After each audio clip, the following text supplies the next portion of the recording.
서 오래 걸리면서 설명하지는 않겠고요. 딱딱 실전처럼 확인해야 될 거 확인하면서 가겠습니다. 화법 문제는 크게 말하기와 듣기 두 가지로 나뉜다고 할 수 있습니다. 이때 말하기 문제는 대부분 다 읽으면서 풀 수 있다고 했습니다. 그리고 듣기 문제는 세부 정보 이해하는 문제 빼고 듣기 문제는 읽은 다음에 풀면 됩니다. 공통으로 사용한 말하기 방식이에요. 읽으면서 풀 수 있다는 얘기입니다. 그리고 선택지 앞부분에 표지 확인하라고 있습니다. 이렇게 표지 확인하고 읽으면서 이 표지에 해당되는 부분이 있는지 없는지를 확인하라고 했습니다. 그렇죠? 체크하고요. 봤죠? 자, 그 다음에 2번입니다. 발표 계획입니다. 이 발표 계획은 결국 발표를 어떻게 할 것인지 그 말하는 것과 관련 있는 겁니다. 그렇다면 이거 말하기 문제예요. 그렇다면 2번 문제도 읽으면서 풀 수 있습니다. 그래서 1번과 2번 모두 읽으면서 풀도록 하겠습니다. 그리고 이제 이때 이 발표 계획과 관련하여 핵심적인 말을 또 짚으면서 가면 좋은데 여기 뭐 조사한 결과 그다음에 주제 고려 이렇게 이런 내용들이 있는데 이거를 예측하기 할 때 다 읽을 수는 없어요. 그렇죠? 그래서 여기 뭐 청중의 관심, 발표 주제에 맞는 정보 이런 식으로 핵심적인 말들 중심으로 확인하면서 빠르게 훑으면서 갔으면 됩니다. 그래서 체계적으로 조직, 보조자료 활용, 배경 지식과 수준 고려 이런 말들 중심으로 확인하고 갔으면 되고요. 자, 그리고 읽으면서 풀 때는 이제 각 문단별로 여기 이쪽에 내용, 각 문단과 이제 어느 문단과 관련이 있는지를 판단했으면 됐죠.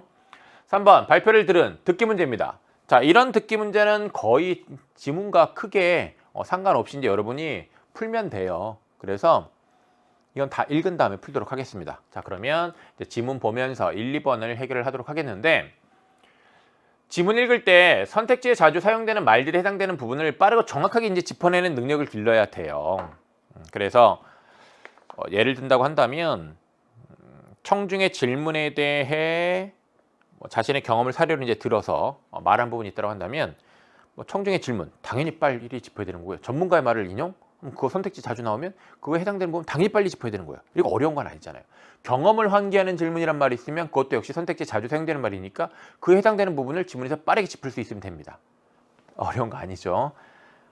함께 얼마나 이제 잘할 수 있게끔 연습을 잘 해주느냐가 중요합니다. 자, 그러면 이제 1, 2번 문제부터 시작을 하도록 하겠습니다. 자, 지문 1문단 보면요. 먼저 학생 1이 말을 하고 있어요. 그리고 쭉 가다가 이제 4문단서부터 또 학생 2가 말을 하는데 첫 번째 문단에는 학생 1이 먼저 말하고 학생 2가 말하는 게 섞여 있긴 합니다. 그러면 2문단, 3문단이 학생 1의 말이고 4문단, 5문단, 6문단이 이제 학생 2의 말이라는 거 전체적으로 이제 읽으면서 그 구성 파악했으면 됩니다. 그러면서 이제 당연히 기본적으로 두 사람의 공통적인 말하기 방식 파악했어야 되죠. 자, 1문단을 보겠습니다. 학생 1이 말하는데 어떤 말 하냐면 수행평가에서 오늘의 모둠을 대표해서 발표를 맡은 이제 누굽니다 하고 소개했습니다. 그랬더니 이제 학생 2가 마이크를 잡고서 이번 학급 신문을 보니 우리 반 친구들이 좋아하는 학습 분야 1위가 과학이더라고요. 그래서 저희 모둠은 신비한 미생물의 세계를 주제로 선정하여 발표를 준비했습니다. 라고 얘기를 합니다. 그러면 이거는 지금 청중의 특성을 고려를 한 것인데 즉 청중의 관심을 반영을 한 것인데 이 청중의 관심이란 말이 지금 여기 1번에 있는 건 아니에요. 그죠? 1번 표지로 체크한 말에. 그러면 어디서 봤지 했더니 청중의 관심 반영 여기 2번에 있단 말이에요. 그러면 방금 전에 이제 읽은 부분을 바탕으로 해서 이 부분에 대한 판단을 하려고 해야 되는 거죠. 학급 친구들이 선호하는 학습 분야를 조사한 결과 그렇죠. 학급 신문에 제시된 이 우리 반 친구들이 좋아하는 학습 분야 1위가 과학이래요. 그걸 고려해서 신비한 미생물의 세계를 주제로 선정했다라고 얘기를 했으니까 이거 A 적절한 거네요. 그렇죠? 네, 이렇게 판단했어야 되는 것이고요. 자, 그 다음에 이제 2문단을 보겠습니다. 2문단을 보면 지난 과학 시간에 배운 내용인데 혹시 미생물이 무엇인지 기억하시나요? 지난 시간에 배운 건데 기억하시나요? 지난 그 과거 함께 경험한 것을 머리로 떠올려 보라고 하고 있죠. 떠올려 보라는 것은 결국은 뭐 하는 겁니까? 경험을 환기해 보라는 거잖아요. 떠올리다가 환기하느니까. 그럼 경험을 환기하는 질문을 제시한 부분 찾았네요. 그래서 요 5번과 관련하여 지금 이 문단에 이 부분 짚어놨어야 되고요. 그 다음에 청중의 답을 듣고 여러분이 말한 것처럼 미생물은 육안으로 볼 수 없는 아주 작은 생물입니다 하면서 미생물이라는 화제에 대해서 구체적인 정보를 제시하고 있습니다. 구체화하고 있는 것이죠. 그러면 청중의 답변 듣고서 그것과 관련하여 화제를 구체화하고 있다는 이 설명도 맞습니다.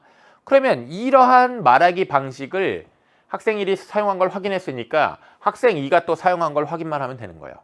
그렇죠? 계속 보겠습니다. 이어서 이제 또 어떤 얘기하고 있냐면 생명력에 대한 얘기를 해요. 그러면서 전문가들은 생명체 전체 무게의 60%가 미생물이라고 추정하고 있다고 하면서 전문가들의 이제 견해도 제시하고 있는데 그 뒤에 이어지는 내용을 보면 미생물 한 마리의 체중이 약 1 곱하기 이제 10에 마이너스 12제곱g 정도로 굉장히 작은 거죠. 개미 체중의 1000분의 1에 불과하다는 것을 고려하면 미생물의 전체 수는 숫자로 표현할 수 없을 정도입니다. 이런 정보를 제시하고 있습니다. 이거는 청중의 배경 지식이 잘못됐음을 지적하는 내용 아니죠. 그렇다면 이거는 적절한 게 아니다. 여기서 판단되는 거고요. 다음 문단을 보면 모양에 따라 이름 붙인다고 하면서 화면을 보여주고 있습니다. 그러면 시각 자료를 사용을 하고 있는 거란 말이에요. 그럼 이제 이 시각 자료와 관련하여 아까 보조 자료에 대한 얘기 우리 예측하기 할 때 봤었잖아요. 시각 자료가 보조 자료니까 이와 관련해서 미생물의 명칭, 그 모양 관련된 명칭, 구균, 나선균, 이런 간균 이와 관련하여 시각 자료를 보여줘서 이해하기 쉽도록 도와주고 있죠. 그렇다면 이거 적절하다. 이거 판단했어야 되는 겁니다. 자, 그리고 미생물의 기능에 대한 설명도 그 3문단에 있네요. 다양한 색소를 만들어내고 자외선으로부터 인간의 피부를 보호하거나 피부에 산화를 막아주는 기능을 갖고 있다. 이런 얘기를 하고 있습니다. 그리고 그렇다면 이제 이 기능과 관련해 대한 정보도 나와 있는데 미생물의 생명력에 관한 정보도 있었고 모양과 관련된 내용도 있었고 기능과 관련된 정보도 지금 확인했습니다. 그러면 B도 적절하네요. 자, 그 다음에 4문단을 보면 학생이가 이제 마이크를 잡고 얘기를 하는데 학생이가 이제 주로 뭐에 대한 얘기를 하냐면 말이 어렵다, 그렇죠? 믹소코쿠스라는 이 미생물에 대한 얘기를 합니다.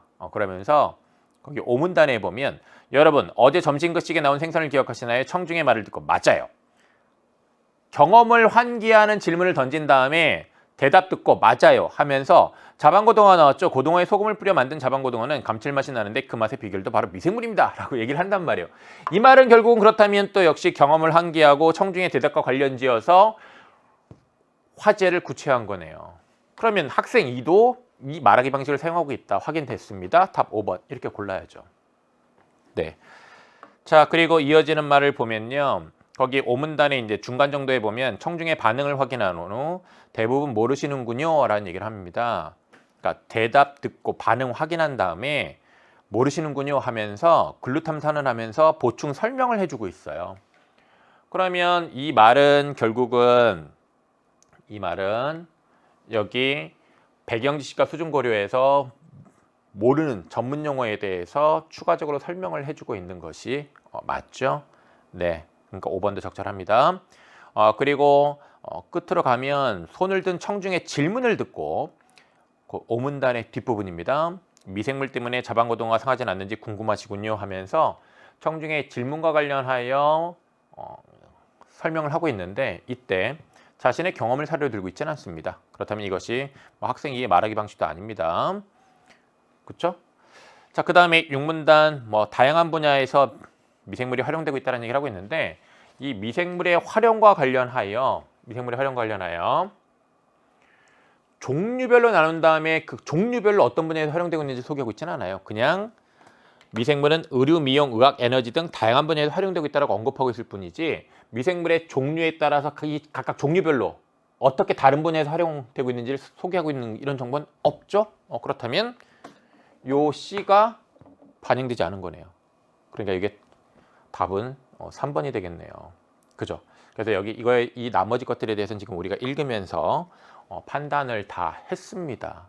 그렇다면 지금 지문 보면서 자, 끝에 핵심 내용 요약하면서 마무리하고 있나요? 그런 것도 아니라는 거 확인했었고 이렇게 친숙한 사물에 빗대 용어의 개념 설명하는 부분도 찾은 적이 없습니다. 이거 당연히 답이 안 되겠고요. 그 다음에 전문가의 말 인용과 관련해서 이미 읽으면서 배경식 잘못했으면 지적하는 내용이 아니라는 것도 확인했었고요. 답 5번이라는 거 나왔잖아요. 그렇죠? 그래서 이렇게 읽으면서 1, 2번 여러분이 답을 골랐었어야 되겠고요. 그래서 이런 걸 선생님보다 이제 여러분이 더 잘해야 돼요. 그 다음에 이제 3번 문제는 다 이제 읽은 다음에 이 보기만 가지고 답을 고를 수도 있어요. 그럼 보기만 가지고 이제 답을 골라보면 여기 모드먼 1과 이제 관련하여 이제 선택지 1번부터 이제 보면 3번의 1번 선택지예요. 모드먼 1과 모드먼 2는 발표를 통해 알게 된 새로운 정보에 주목하고 있다고 하고 있는데 여기 새로운 정보 사실을 처음 알았어. 그 다음에 여기 잘 알고 있었지만 코리네 박테리움은 새로 접한 내용이야. 그쵸? 자, 이런 말들 통해서 1번에 3번의 1번 선택지 적절하다는 판단을 할 수 있습니다. 그다음에 3번에 2번 보면 모드먼 1과 모드먼 3은 자신의 관심사를 바탕으로 발표자가 제안한 내용을 긍정적으로 수용하고 있어라고 됐는데 의료학을 전공하고 싶은 나에게 자 관심사 제시했습니다. 흥미로운 정보가 있어서 좋았어라고 하면서 긍정적으로 평가하고 있습니다. 그러면 긍정적으로 수용하고 있는 것이잖아요. 그렇다면 요 2번 선택지 내용 모드먼 1과 관련해서 맞고요. 그다음에 모드먼 3의 말을 보면 어떤 얘기를 하고 있냐면 여기 오늘 발표가 많은 도움을 주었어 라고 얘기를 하고 있습니다.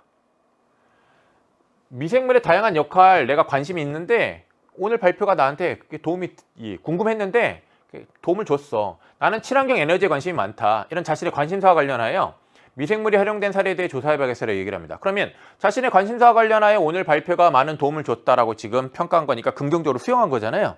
그렇다면 2번 선택지 모드먼 3에 대한 설명도 적절하네요. 그 다음에 3번 선택지를 보면 모드먼 2와 모드먼 3은 자신이 이미 알고 있는 지식과 발표 내용을 비교하여 그 차이점을 분석하고 있다고 하고 있는데 모드먼 3 여기 나온 김에 보면 얼마 전 과학 잡지를 보니 슈도모나스라는 미생물을 이용해 인공눈을 만든다고 하더라 하면서 자신이 알고 있던 자신이 기존에 알았던 거를 떠올린 건 맞아요. 하지만 자신이 알고 있던 그 기존에 알고 있던 지식과 발표 내용을 비교하면서 차이점을 분석하는 그런 내용은 여기 어디 있어요? 없잖아요. 그리고 모든 2도 마찬가지예요. 자신이 알고 있었던 사실, 김치나 요구르트에 있는 미생물의 이 미생물인 유산균에 대해서는 잘 알고 있었지만 하면서 자신이 알고 있는 지식을 떠올린 건 맞아요. 하지만 이 떠올려서 알고 있는 기존에 알고 있던 이 지식과 발표의 내용을 비교 분석해서 차이점 제시한 내용이 여기 어디 있어요? 없잖아요. 그렇죠? 그렇다면 3번이 답이다. 그리고 이제 4번을 보면 모드먼 2와 모드먼 4는 발표에서 언급된 정보를 활용하여 궁금했던 내용에 대한 답을 찾고 있으라고 되는데 모드먼 2 보면 궁금했었는데 지역마다 염정을 할 때 소금이 다르기 때문일 수도 있겠구나 하면서 답을 찾았고 그 다음에 여기 모드먼 4도 보면 여기 그 이유가 고등어에 적절한 양의 소금을 뿌리는 것이 중요하기 때문이라는 것을 알았어. 그렇죠? 의아했는데 답을 찾았죠? 그렇다면 4번 선택이 적절합니다. 5번 모드먼 3과 모드먼 4는 매체를 통해 접한 경험과 연관지어 발표 내용의 가치를 파악하고 있으라고 되는데 과학 잡지 매체, TV 매체 그리고 이제 이와 관련하여 여기 궁금했는데 도움을 주었어 이렇게 가치를 평가를 하고 있습니다. 그리고 이제 TV와 관련하여 명인이라고 부르는 것을 보고 의아했는데 이거에 대한 답을 찾았고 이유를 이해를 했고 궁금증을 해소해 준 발표를 하면서 가치를 평가하고 있습니다. 그렇다면 3번의 5번도 적절하죠. 네, 이렇게 1번부터 3번까지 여러분이 잘 풀었어야 됩니다. 자, 그럼 이제 이어서 4번에서 7번 화법과 작문이 이제 융합된 걸 함께 보겠습니다. 먼저 이제 예측하기를 하도록 하겠는데 이것도요. 간단하게 이제 하면 가를 쓰기 수집한 자료에 대해 학생이 그 활용 방안을 계획한 거라고 되어 있습니다. 그럼 글쓰기 계획인데 글쓰기 계획에 반영 관련된 거는 읽으면서 풀 수 있다고 했었죠? 이때 예측하기 할 때 이쪽에 있는 내용들을 일일이 다 읽을 필요는 없었습니다. 일단 이 자료와 관련해 이런 것들이 표지가 되는 거예요. 교육청의 공문, 요 구성원 대상 투표 결과, 설문조사 자료, 교장선생과 인터뷰 자료, 교감생과 인터뷰 자료. 요 표지에 해당되는 부분을 글 속에서 찾으면 됩니다. 그렇죠? 그러면서 가를 읽으면서 그러면 4번 문제를 풀 수 있다. 확인했고요.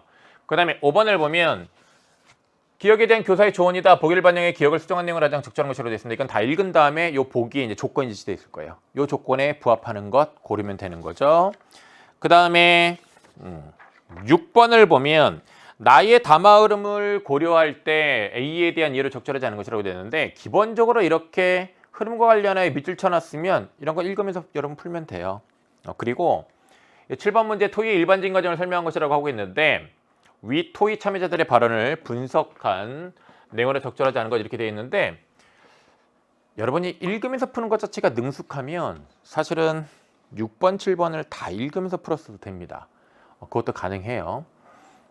하지만 이제 이 두 문제를 또 한꺼번에 이제 읽으면서 푸는 게 조금 복잡하다 싶으면 일단 기본적으로 6번을 읽으면서 풀었어야 되고요. 그 다음에 읽은 다음에 이제 7번을 풀었어야 되는데 7번까지 한번 읽으면서 푸는 연습도 해보세요. 이 7번을 읽으면서 이제 풀 수 있는 건 뭐냐면 거기 선택지에 보면 교감, 학생대표, 교사대표, 학부모대표, 학생대표, 교사대표, 교사대표 이렇게 선택지 다 읽지 않아도 이 선택지가 각각 그 발언, 토의에 참여한 사람들의 그 말과 관련이 있다는 것 정도는 금방 판단할 수 있습니다. 그래서 그 교감, 학생대표, 교사대표, 학부모대표라는 그 표지를 근거로 해서 그들의 말을 읽고 이 선택지와 관련된 판단을 하면 됩니다. 할 수 있어요. 자, 일단 자, 우리 이제 지문 보면서 이제 읽으면서 풀 것들 풀도록 하겠는데 방금 전에 우리가 그 표지, 출제 요소와 관련된 정보들을 짚었어요. 그 정보들 중심으로 이제 얼마나 내가 잘 빠르게 독해를 하면서 문제를 풀 수 있느냐예요. 교육청에 공문 나왔습니다. 그럼 이제 가를 읽을 때 교육청의 공문 관련된 정보 주목해야죠. 일단 1문단에 보면 학생들의 창의성과 감성을 기르기 위한 목적으로 교육청에서 추진하고 있는 학교 공간 혁신 산업의 대상 학교로 선정되었다고 되는데 목적이라는 말을 장문에서는 여러분이 주목을 기본적으로 해줘 버릇해야 돼요. 왜냐하면 이 목적이라는 것은 그 글의 맥락과 관련하여 굉장히 중요한 정보예요. 그래서 목적, 주제, 뭐 예상 독자 하여튼 이런 것 관련된 정보들은 기본적으로 주목합니다. 자, 그 다음에 이제 이 문단을 보면 이 문단에 교육청의 공문에 따르면 이런 말이 있어요. 공문. 바로 표지. 여기 이 문단이 이거랑 관련이 있겠구나라는 걸 확인해야죠. 봤더니 총 6개 학교가 대상 학교로 선정되었고 이런 얘기를 합니다. 그러면 선정 결과 나온 겁니다. 방침은 보이지 않아요. 그래서 쭉 또 역시 이제 읽으면서 문제를 풀어요. 그러다가 4문단 봤더니 또 역시 교육청은 공문에서 하면서 시작합니다. 그럼 여기 또 다시 공문이 나왔구나. 방침이 나와 있습니다. 학생 중심 수업을 실현하는 공간, 학생들의 생활을 반영한 공간, 친환경적인 공간, 지역사회에 연계한 공간. 방침도 나와 있네요. 설명하고 있네요. 교육청 공문 활용했네요. 그렇죠? 적절합니다. 자, 그 다음에 이 문단에 보면 뭐도 나와 있냐면 학교 구성원을 대상으로 사업 추진에 대해 찬반 투표를 실시한 경우가 나와 있습니다. 이게 표지가 돼가지고 그 부분도 역시 이 부분 판단해야 되는구나, 이 부분 읽고 판단해야 되는구나 금방 알 수 있었어요. 그래서 찬반 투표를 실시한 결과와 관련하여 91% 정도로 학교 공간 혁신 산업은 학교 구성원들의 관심이 높은 사업이었다. 학교 구성원들의 관심도를 부각하는 데 활용해야겠고 이거 적절한 판단했어야 돼요. 그죠? 네, 그 다음에 학생의 주관 설문조사와 관련하여 3문단에 금방 보입니다. 학교 공간 개선 요구사항으로 학생들은 휴식이 가능한 자연친화적 휴게 공간 조성, 운동과 놀이가 가능한 공간 설치, 선생님들은 다양한 학습 공간 조성, 학생들의 휴식 및 활동 공간 확보 등을 꼽았다라는 거 나와 있습니다. 그러면 학교 공간 혁신 사업의 문제점과 그 개선 방안에 대한 학교 구성원들의 인식을 소개하는 데 활용해야겠군이라고 되는데 지금 여기 보면 이것의 문제점과 그 개선 방안입니다. 이거에 대한 인식이라고 하고 있는데 이게 말이 그럴듯해 보여요. 그러니까 이거를 그럴듯한 말을 보고서 적절한데? 이렇게 판단하고 지나가는 오류를 범하면 안 됩니다. 정확하게 말을 파악해야 되는데 방금 전에 학생회에서 설문조사한 자료에 따르면 하면서 이렇게 3문단에서 확인한 것은 무엇이냐면 학교 공간 개선 요구사항이에요. 학교 공간을 어떻게 바꿔줬으면 좋겠다라는 거야. 근데 여기서 얘기하고 있는 것은 이미 학교 공간 혁신 사업을 한 거야. 그리고 그 사업의 문제점이 뭐냐, 그리고 그 사업의 이루어진 사업에 대한 그 개선 방안이 뭐냐라는 거예요. 다른 내용이에요. 그죠? 그러니까 이게 답이다 라는 거죠. 이게 반영되지 않은 거다라는 거죠. 그렇다면 요거 답 나왔고요. 그 다음에 그 3문단 뒤에 교장선생님의 인터뷰 내용이 있습니다. 학생들은 행복하고 즐거운 학교 생활을 할 수 있는 동시에 미래에 필요한 역량을 키울 수 있는 교육 경험을 누릴 수 있을 것이다 라고 밝혔다. 기대효가 제시하고 있습니다. 그 다음에 교감 선생님과의 인터뷰 자료는 4문단에 나와 있습니다. 교감 선생님은 학교 구성원이 참여하는 토이 디자인 아이디어 공모전 전문가 초청 간담회를 실시한 예정이라고 하면서 이 학교 공간 혁신 사업을 추진하기 위한 행사 안내하는 그런 정보 제시하는데 이 교감 선생님의 인터뷰 활용하고 있습니다. 적절하지요? 네, 이렇게 읽으면서 4번 문제 해결했어야 되고요. 그 다음에 5번 문제는 여기 보기에서 이 조건을 얼마나 잘 짚었느냐 일단 중요하죠.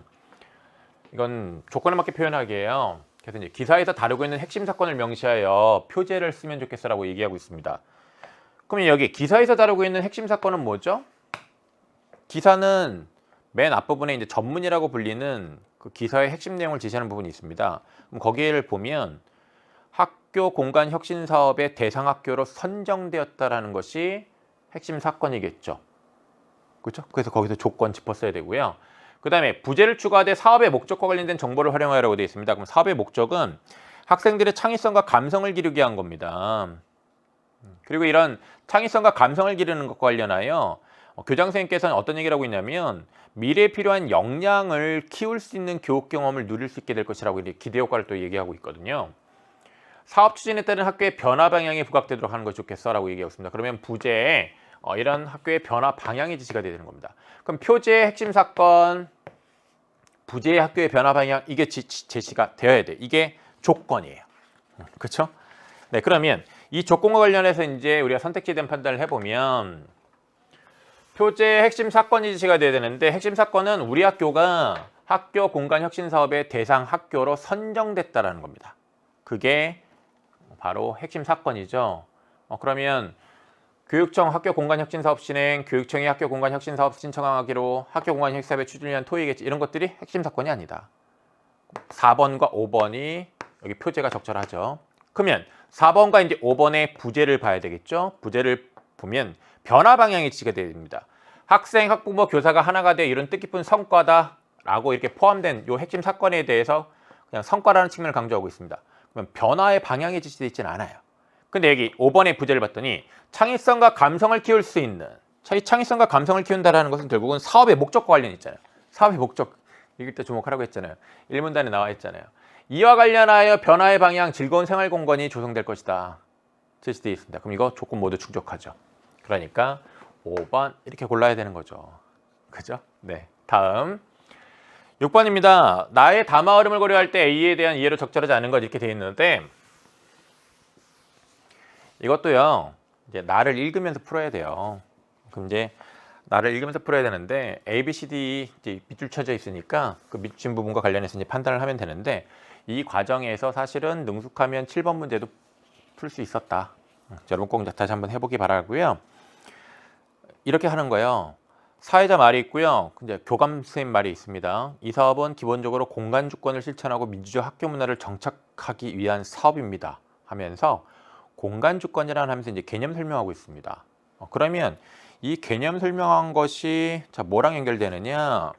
7번에 1번 선택지랑 연결되잖아요. 그렇죠? 그래서 교감 선생님의 이 이야기를 말을 확인한 다음에 7번에 1번 선택지 판단했으면 돼요.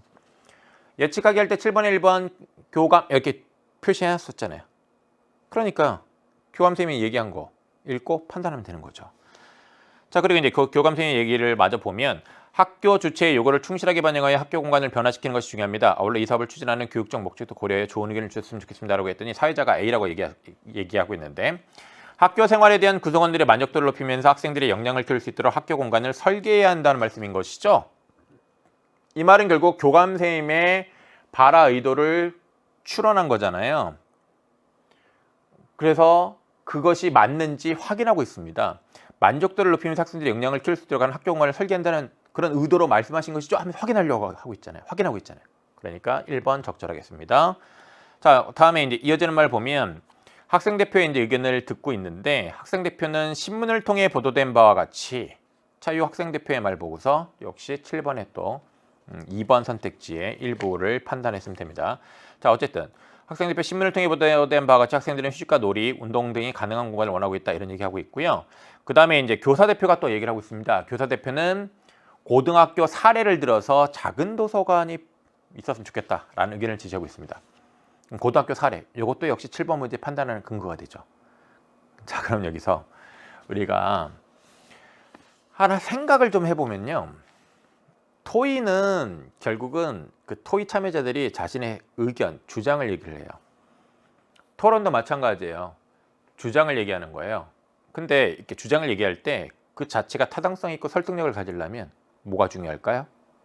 뭐가 중요할까요? 근거가 중요하겠죠. 그렇죠. 그렇기 때문에 출제자들도 근거를 가지고 문제를 만드는 거예요. 그래서 학생 대표가 신문을 통해 보도된 바와 같이 하면서 근거를 신문에 보도된 걸 들었잖아요. 그러니까 그게 7번 문제 그대로 출제 요소가 되는 것이고, 교사 대표가 이 세모세모 고등학교 사례를 얘기하고 있잖아요. 그러니까 사례를 든 것이 또 그대로 그 근거니까 출제 요소가 되는 거예요.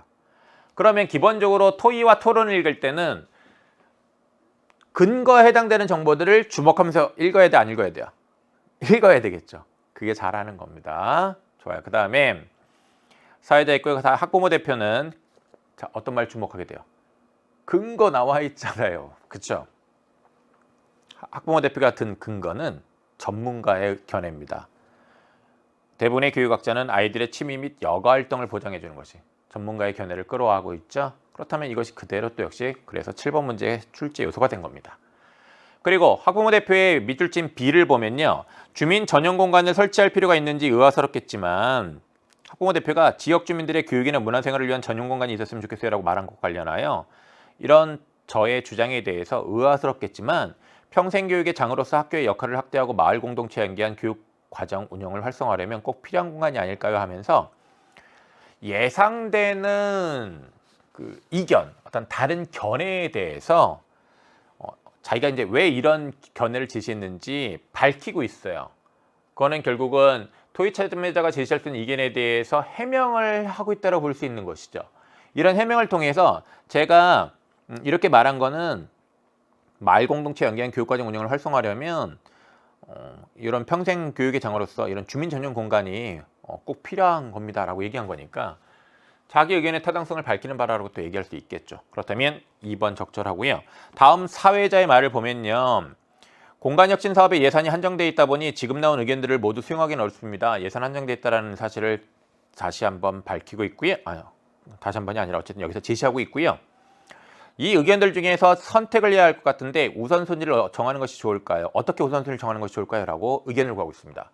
이와 관련해 3번 선택지에서 토의 참여자들의 의견에 불일치하는 내용에 대해 토의 참여자들에게 추가적인 설명을 요구하고 있습니다. 의견 불일치하는 것 관련해 추가적인 설명 요구하는 거 아니죠. 지금 밑줄 친 C는 예산이 한정되어 있기 때문에 지금까지 여러 의견이 나왔는데 그 여러 의견들 우선순위를 어떻게 정하면 좋을까? 그 우선순위를 정하는 방법에 대한 의견을 구하고 있는 것입니다. 그러면 3번 답이잖아요. 이렇게 읽으면서 나오죠? 자, 그 다음에 이제 이어서 교사 대표가 학생 생활과의 관련성, 수업 연계성을 기준으로 의견의 적절성을 판단하면 좋겠습니다. 이런 얘기를 합니다. 그리고 이제 학생 대표가 동의합니다라고 얘기를 하고 있고요. 그러면서 학생 생활과의 관련성을 하면서 교사 대표가 제시한 학생 생활과의 관련성이라는 기준에 대해서 그 일부 기준의 내용을 구체화하고 있습니다. 학생들이 많이 이용할 수 있고 만족할 만한 것인지 여부를 판단하면 될 것 같아요 라고 구체화하고 있죠. 네, 그렇게 읽으면 되고요. 그렇게 읽은 것과 관련하여 선택지에 대한 또 판단을 여러분들이 했으면 돼요. 자, 그리고 이제 이렇게 쭉 읽어요. 그다음에 이제 학부모 대표 밑줄 친 D의 내용을 보면요. 그런데 한정된 예산으로 다양한 공간을 만들려면 비용의 적절성도 판단해야 하지 않을까요? 라고 되어 있습니다. 토의 참여자들과 공유하고 있는 정보 이거 뭘 생각했어요? 이 말 보자마자 지금 D의 말은 한정된 예산으로 이렇게 시작하고 있죠? 그럼 토의 참여자들과 공유하고 있는 정보 한정된 예산. 사회자가 제시해 줬잖아요. 예산이 한정돼 있다. 그 사회자가 제시함으로써 토의 참여자들이 다 그 정보에 대해서 알고 있어요. 그와 관련하여 즉 공유하고 있는 정보 한정된 예산과 관련하여 다양한 공간을 만들려면 비용의 적절성도 판단해야 하지 않을까요? 얘기했으니까 공유하고 있는 정보를 바탕으로 해서 비용의 적절성도 판단해야 하지 않을까요? 라는 의견을 추가하고 있는 거 맞죠? 4번 적절해요. 그 다음에 밑줄 쳐 있는 2를 봅시다. 교사 대표가 휴식 공간을 많이 조성한다면 학생들이 스트레스를 해소할 수 있고 학생들 간 대화와 소통도 활성화될 수 있으니 모두 설치하는 것이 어떨까요? 라고 이제 얘기를 하고 있습니다. 이거는 결국은 학생들의 스트레스 해소라는 예상되는 효과 언급한 거예요. 학생들 간 대화 소통도 활성화될 수 있다는 예상 효과 언급한 거예요. 그러면서 모두 설치하는 것이 어떨까요? 라고 동의를 유도하고 있지요. 5번 적절합니다. 네. 자, 그러면 여기 6번 문제 정답 자, 우리 구했습니다. 3번이었고요. 자, 그 다음에 7번 문제인데 이 7번 문제에 지시되어 있는 이 토의의 과정은 뭐 문제인식하고 대안 도출하고 그다음에 판단 기준 선정하고 대안 분석 평가하고 그다음에 그런 그 대안 분석 및 평가를 바탕으로 최적의 대안을 이제 선택하는 것이 이제 토의라는 겁니다. 그래서 이러한 이 일련의 과정에 대해서 여러분이 이제 한번 읽어보면 되는데요. 하나 여기서 좀 분명하게 여러분이 기억을 하고 가면 좋을 것은 무엇이냐면 토의는 결국은 문제에 대한 대안을 찾는 것이에요. 문제에 대한 대안을 찾는 겁니다. 그렇기 때문에 토의 참여자들이 다 이런 문제에 대한 인식을 공유를 해야 됩니다. 공유를 해야 되고요. 그리고 이제 이 문제와 관련된 견해를 제시하는 것이고 그 견해라는 건 결국은 그 문제를 어떻게 해결할 것인지에 대한 대안, 주장이죠. 그리고 이 대안과 관련하여 이 대안 중에 어떤 대안을 제일 좋은 걸로 잘 선택을 할 것인가와 관련된 이런 판단 기준 선정하는 과정이 있을 수 있고요. 그리고 이제 이런 기준을 바탕으로 해서 대안을 분석하고 평가해서 그 중에 최적의 대안을 선택하는 거죠. 그래서 문제에 대한 대안 선택하는 과정이다라고 일단 기본적으로 이해를 하고 기억을 하고 가면 좋겠어요. 자, 그럼 이제 선택지를 보면 읽으면서 판단할 수도 있었지만 어쨌든 지금은 이제 읽은 다음에 보고 있습니다. 여기 교감은 용어의 개념을 활용하여 라고 얘기를 하고 있습니다. 여기 토의 보면 첫 번째 이제 교감쌤 말을 보면 공간 주권의 개념을 제시를 하고 있어요. 공간을 사용하는 주체들이 기존의 공간을 비판적으로 성찰하고 공간을 평등하게 재구성할 수 있는 권리를 의미합니다. 라는 얘기를 하고 있고요. 그러면서 이제 어떤 얘기를 하고 있냐면 학교 주체의 요구를 충실하게 반영하여 학교 공간을 변화시키는 것이 중요합니다. 라는 얘기를 합니다. 그러면 결국은 이 의견을 충실하게 반영하고 학교 공간 변화시키는 것. 지금 우리 학교 공간 이렇게 개선을 해야 된다라는 걸 얘기한 거잖아요. 그러면서 그와 관련하여 좋은 의견 주세요라고 얘기를 하거든요. 그래서 결국 문제의 성격을 언급하고 이에 부합하는 대안 제시할 것을 당부하고 있는 것이죠. 학교 공간 개선이라는 그 문제와 관련하여 그와 관련해서 좋은 의견을 달라고 했으니까 적절한 거죠. 맞죠? 자, 그 다음에 이 학생 대표는 학교 신문을 통해 보도된 바와 같이 학교 신문 기사의 내용을 근거로 삼고 있고요. 교사 대표는 세모세모 고등학교의 사례를 근거로 삼고 있고요. 학부모 대표는 전문가의 견해를 바탕으로 해서 자신의 견해를 지시하고 있습니다. 교육학자의 견해를 바탕으로 해서 그걸 가져다가 견해 지시하고 있죠. 맞습니다. 그 다음에 학생 대표는 교사 대표가 지시한 기준에 동의하면서 일부 기준의 내용을 구체화하고 있다고 얘기를 하고 있는데 네. 우리 교재 137쪽의 왼쪽 단에 보면 교사 대표가 학교 생활과의 관련성, 수업 연계성을 기준으로 의견의 적절성을 판단하면 좋겠습니다라고 기준을 두 개를 제시했어요. 학교 생활과의 관련성과 수업 연계성이라는 것. 이 둘 중에 하나, 학교 생활과의 관련성에 대한 그 기준에 대해서 내용을 구체화하고 있습니다. 먼저 동의합니다라고 밝혔어요. 그래서 동의하면서, 맞아요. 그러면서 두 기준 중에 학교 생활과의 관련성이라는 일부 기준의 내용과 관련돼서 학생들이 많이 이용할 수 있고 만족할 만한 것인지 여부를 판단하면 될 것 같아요 라고 정보를 제시하고 있으니까 구체하고 있는 거 맞아요. 그 다음에 교사 대표는 학부모 대표가 제시한 기준 중 일부에만 동의하고 있다라고 얘기를 하고 있는데 이 부분에 대한 판단을 특히 좀 여러분이 잘했어야 돼요. 이런 거를 판단하는 연습을 여기서 경험해 봐야 돼요. 그래야 나중에 유사한 게 있을 때 또 잘하게 되는 건데 지금 학부모 대표가 좋습니다. 그리고 지역사회 공헌도를 기준에 포함하는 것은 어떨까라고 얘기했습니다. 이 지역사회 공헌도를 기준에 포함하는 것 관련해 교사 대표가 의미는 있지만 지역사회 공헌도는 주민이 참여하는 프로그램 운영을 해결할 수 있는 부분이니 공간 설치의 기준에서는 제외하는 것이 좋을 것 같아요 라고 의견 줬어요. 그러면 지역사회 공헌도 기준에 포함하는 거에 대해서는 반대한 거죠.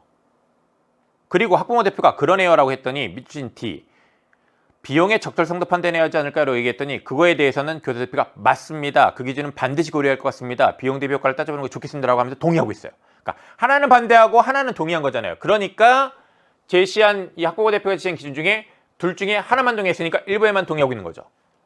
자, 여기 이렇게 별표 쳐놓은 이유는 뭐냐면 일반적으로 흔히 헌법 문제가 한 사람의 그 한 발화 하나의 발화에 대해서 그 발화를 가지고 선택지를 만드는 경우가 참 많아요. 그래서 우리가 문제를 푸는 때 습관적으로 하나의 발화만 보고서 이 판단하는 경우가 많단 말이에요. 근데 그렇지 않고 지금 요거는 여러 개의 담화를 함께 고려해서 판단해야 됐죠. 이런 케이스에 대해서 주의가 필요하다라는 겁니다. 알겠죠? 자, 그 다음에 이제 4번을 보면요. 4번을 보면 교사 대표는 수면실 설치에 대해 학부모 대표는 복도 내 탁자와 의자 설치에 대해 라고 얘기를 하고 있는데 자, 여기 띄어쓰기 해야 되겠네요. 학생대표는 문화예술시설 설치에 대해 수업 연계성이 부족하다고 평가하고 있다라고 얘기를 하고 있는데, 자, 여기 교사대표가 수면실 설치에 대해서 수업 연계성이 부족하다라는 얘기는 하고 있죠. 하고 있습니다. 그런데 학부모 대표가 복도 내 탁자와 의자 설치, 그 다음에 학생 대표가 문화예술 설치에 대해 수업 연계성이 부족하다라고 평가하는 내용은 여기 이 안에서 지금 찾아볼 수가 없습니다. 그래서 이제 이것이 답이죠. 답인데요. 5번을 보면 교사 대표, 학생 대표, 학부모 대표는 모두 카페와 실내 공원 조성, 작은 도서관 운영과 교실 환경 개선, 학생 활동 교실 설치에 합의하고 있다라고 얘기하고 있습니다. 요 선택지도 여러분이 좀 주의해서 판단하는 연습을 하기에 좋은 선택지입니다. 이거 왜 그러냐면 이것도 한 부분 그 한 바라만 보고 판단할 수 있는 게 아니에요. 여러 바라를 종합적으로 고려해서 판단해야 되기 때문에 이런 식으로 나오면 아무래도 시간이 좀 걸리고 문제 푸는데 어려움을 겪기 때문에 많이 틀리기 때문에 이런 걸 미리 경험해 봐야 돼요. 우리 137쪽 왼쪽 단의 제일 아래쪽에 학부모 대표의 말을 좀 보겠습니다. 그럴 수 있겠군요. 그러면 이들 공간은 모두 설치하는 것으로 하죠 라는 얘기를 합니다. 또한 저는 선생님께서 제시한 의견 중 작은 도서관은 교육적 효과가 클 것 같아 찬성합니다 라는 얘기를 합니다. 그러면 학부모 대표 작은 도서관 설치하는 거 찬성한 겁니다. 그렇죠? 찬성한 거고요. 그리고 여기 휴식 공간 설치하는 것 관련해도 지금 카페와 실내 공원 같은 이런 공간 조성하는 거에 대해서도 학부모 대표는 찬성한 겁니다. 그렇죠? 네. 그리고 이어지는 걸 이제 보면 학생 대표가 저도 같은 생각입니다라고 얘기를 합니다. 그러면 학생 대표도 카페와 실내 공원 조성, 작은 도서관 운영하는 거에 대해서 동의한 겁니다. 그죠? 그리고 이어서 이제 덧붙인 것은 작은 도서관을 설치할 때 굳이 복도 공간을 별도로 꾸밀 필요가 없을 것 같아요 라는 얘기를 하고 있는 겁니다. 그리고 그에 대해서 교사 대표가 일리가 있네요 라고 얘기를 합니다. 이 교사 대표는요, 왼쪽 단에 그 학부모 대표 방금 전에 읽은 거, 그 앞에 교사 대표가 얘기한 걸 보면 학생 카페나 실내 공원 만족도가 높을 것 같다고 하면서 설치하자고 했습니다. 그렇죠? 네. 그렇다면 교사 대표 당연히 요 카페 실내 공원 조성하는 거에 대해서 찬성하는 거고요. 그 다음에 작은 도서관에 대해서는 교사 대표가 먼저 하여튼 주장한 거예요. 그러니까 이거에 대해서 당연히 동의하는 입장인 거고요. 그 다음에 끝에 이제 내용을 보면 학부모 대표가 학습용 보드 칠판에 대한 얘기했고요. 학생 대표가 그래 맞아요라고 얘기를 합니다. 그러면서 그 학생 대표의 마지막 말을 보면 수업 연계성 측면에서 학생 활동 교실을 다양하게 만드는 것이 좋을 것 같다고 얘기를 해요. 이 교실 환경 개선, 요 학생 활동 교실 설치와 관련된 이제 얘기를 한 거죠. 네. 그리고 이제 이와 관련하여 요 교실 환경 개선과 관련해서는 저기서부터 봐야 되겠네요. 교사 대표, 자 오른쪽 단에 맨 위에 보면 교실 환경을 꾸밀 때 교실 벽면에 학습용 보드 칠판 설치하는 것 관련하여 제시를 했고 학부모 대표가 설치하면 좋겠다고 얘기했고 학생 대표가 맞아요라고 했습니다. 그렇다면 교실 환경 개선에 대해서 이제 합의한 거예요. 그리고 이제 학생 대표가 그 마지막 말의 끝에서 수업 연계성 측면에서 학생 활동 교실을 다양하게 만드는 것이 좋을 것 같다고 했습니다. 그랬더니 교사 대표가 동의합니다. 그 다음에 학부모 대표도 저도 동의합니다 했습니다. 그래서 끝에 학생 활동 교실 설치에 대해서 동의하는 내용이 제시가 되어 있는 거죠. 이 선택지를 판단하기 위해서는 여러 그 발화를 확인을 해야 됩니다. 그렇죠. 좀 복잡하죠. 그래서 이런 선택지에 대한 판단을 하는 연습을 여러분이 좀 많이 해봐야 됩니다. 알겠죠? 좋습니다. 자, 그러면 자, 우리 7번 문제까지 함께 해결을 했습니다. 자, 그럼 이제 이어서 8번에서 10번 함께 요 작문 문제를 보도록 하겠습니다. 여기 가를 바탕으로 달을 쓰기에 세운 글쓰기 계획 중 다에 반영된 것은 이라고 되어 있는데 이것도 역시 읽으면서 풀 수 있는 거예요. 그렇죠? 그래서 이제 읽으면서 풀도록 하겠고요. 글쓰기 계획과 관련된 것은 하여튼 읽으면서 푸세요. 그 다음에 9번 달을 읽으면서 자기 점검을 수행한 내용이다. 점검의 길과 잘못된 것이라고 되어 있는데 네, 이 점검할 때 9번 문항을 보면 나와 관련하여 이제 점검하는 것이라는 걸 알 수 있겠죠. 뭐 이건 읽은 다음에 하면 되고요. 그 다음에 이제 10번 문제 요거는 보기 1, 보기 2와 관련하여 문제를 이제 풀면 되는 겁니다. 그러면 이제 8번 문제부터 지문 보면서 이제 읽으면서 해결했어야 되는데 여기 글쓰기 계획 중에 이제 다에 반영된 것 고르는 겁니다. 1문단을 보면 혐오 표현의 개념이 나와 있어요.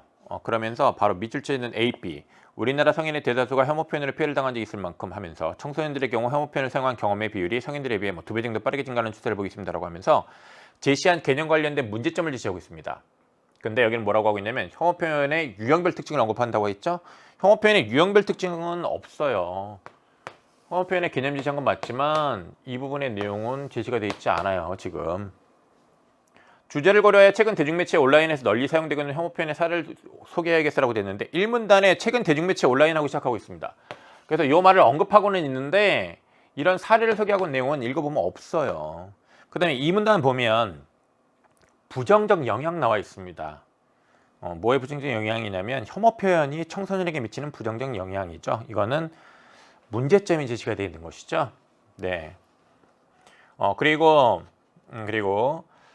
이와 관련된 이제 선택지를 판단하면 이 문단을 읽고서 5번 선택지를 짚었어야 돼요. 그래서 혐오 표현에 노출되는 현상이 청소년의 인성에 끼치는 부정적 영향 제시하겠어요. 이거 맞는 거죠. 거기 보면 청소년들의 인격과 가치관 형성에 부정적 영향을 끼치며 평등과 인권의 의미를 왜곡하게 만들어 민주시민교육을 방해한다. 자, 이런 얘기 있습니다. 청소년의 60.9%는 차별과 편견이 담겨있는 혐오 표현의 내용이 자신의 생각과 부합하다 밝혔다. 좀 문제의식이 부족하다는 얘기예요. 무력감이나 우울증, 외상후 스트레스 장애 등 겪을 수 있다. 문제점 제시하고 있죠. 네. 그 다음에 문제점을 제시했으면 그 다음에 대안 방안이 나오는 경우가 많습니다. 그래서 이 글도 3문단과 4문단에 그런 방안이 제시되어 있다고 볼 수 있는데 거기를 읽어보면 방안은 나와 있지만 한계를 분석적으로 제시하고 있지는 않아요. 그리고 방안을 제시하고 있지만 이 방안을 개인적 측면과 사회적 측면으로 나누고 있지는 않아요. 그래서 답이 5번인 거죠. 이렇게 읽으면서 문단별로 관련 선택지 찾아가지고 판단했어야 됩니다. 자, 그 다음에 9번 문제를 해결을 하도록 하겠습니다. 9번은 다음은 학생이 달을 읽으면서 자기 점검을 수행한 내용이다. 점검의 결과가 잘못된 것이라고 되어 있는데 여기 이 자료를 확인해서 자신의 글 타당한지 적절한지 점검하는 거였습니다. 먼저 첫 번째 이제 A가 나의 기억을 확인한 결과 적절하지 않음이라고 하고 있는데 나의 이게 기억입니다. 성인조사 결과고요. 기억의 내용을 보면 응답자 중 64.2%가 혐오 표현으로 피해를 당한 경험이 있으며 10.1%는 혐오 표현을 사용한 경험이 있다고 답했다라고 얘기를 하고 있습니다. 10명으로 얘기하자면 6명 정도가 피해를 당한 경험이 있네요. 그러니까 반 조금 넘습니다. 그런데 다 학생의 초고의 A를 보면 우리나라 성인의 대다수가 혐오 표현으로 피해를 당한 적이 있을 만큼 대다수라고 얘기하기까지는 좀 부족하지 않나요? 그죠? 대다수라고 한다면 한 3분의 2 정도는 이상이 이제 돼야 된다는 얘기죠. 그런 점에서 이 반 조금 넘는 걸 가지고 이렇게 대다수라고 얘기하는 것은 적절하지 않다라고 판단할 수 있겠죠. 그렇다면 1번 점검의 결과 적절하고요. 그 다음에 이제 2번 B 나의 기억과 니은을 비교한 결과 적절함이라고 얘기를 하고 있는데 나의 기억, 그 다음에 이제 니은 비교한 결과라고 하고 있는데 여기 보면 이 기억은 성인조사 결과입니다. 성인은 64.2%가 피해, 10.1%가 혐오 표현을 사용한 경험이 있습니다. 근데 여기 니은은요 청소년 조사 결과입니다. 청소년 조사한 결과는 피해를 당한 경험이 68.3, 혐오 표현을 사용한 경험이 23.9. 그러면 혐오 표현을 사용한 경험이 있는 사람이 2배 정도 되네요. 그러면 사용한 경험이 2배 정도 있는 것인데 여기 지금 B에서는 뭐라고 얘기하고 있냐면 혐오 표현을 사용한 경험의 비율이 성인들에 비해 2배 정도 빠르게 증가하고 있다고 있습니다. 2배가 된다라는 건 2배가 많다라는 것과 2배가 빠르게 증가한다는 건 전혀 다른 말입니다. 그렇다면 이 B의 내용은 이거는 적절한 내용이 아니잖아요. 그런데 지금 점검의 결과 B에 대해서 나의 기억과 니은을 비교한 결과 적절하다고 얘기하고 있으니까 이건 당연히 2번이 답이네요. 그렇죠? 점검 결과가 잘못됐네요. 자, 그 다음에 주의를 해야 되는 건요. 요 3번입니다. C와 관련된 내용. 그 C에 대해서 나의 미음을 확인한 결과 적절하지 않음이라고 얘기하고 있습니다. 나의 미음을 확인한 결과 적절하지 않음이라고 얘기하고 있는데 나의 미음을 볼게요. 혐오 표현을 사용한 이유와 관련하여 자 이렇게 세 가지를 제시하고 있습니다. 그리고 이제 우리 C를 봅시다. 학생의 초고에서 이제 C를 보면요. 청소년의 60.9%는 차별과 편견이 담겨 있는 혐오 표현의 내용이 자신의 생각과 부합한다고 밝혔다라고 얘기를 하고 있습니다. 청소년의 60.9% 이렇게 돼 있어요. 이렇게 돼 있는데 혐오 표현을 사용한 이유입니다. 여기는. 그러면 여기에 60.9%는 혐오 표현을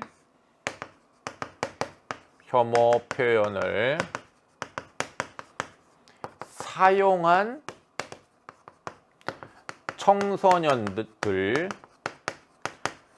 중에 60.9%죠. 그럼 이거는 글에 제시되어 있는 이 C의 내용은 청소년 전체의 60.9%예요. 그러면 청소년 전체에서 이 60.9%랑 청소년들 중에 혐오 표현을 사용한 20% 정도 되는 이 청소년들 중에 다시 여기에서 60.9%랑 같아요? 다르잖아요. 그렇죠? 그러면 자, 이건 결국은 무슨 함정이냐면 부분이에요. 전체의 부분을 혼동하게 만든 거예요. 이렇게 전체 부분을 혼동하게끔 교묘하게 만들어 놓은 이런 함정 여기서 경험해보고 앞으로 이런 유사한 거 나왔을 때 절대로 빠지면 안 되겠습니다. 알겠죠? 특히 유의해야 되겠습니다.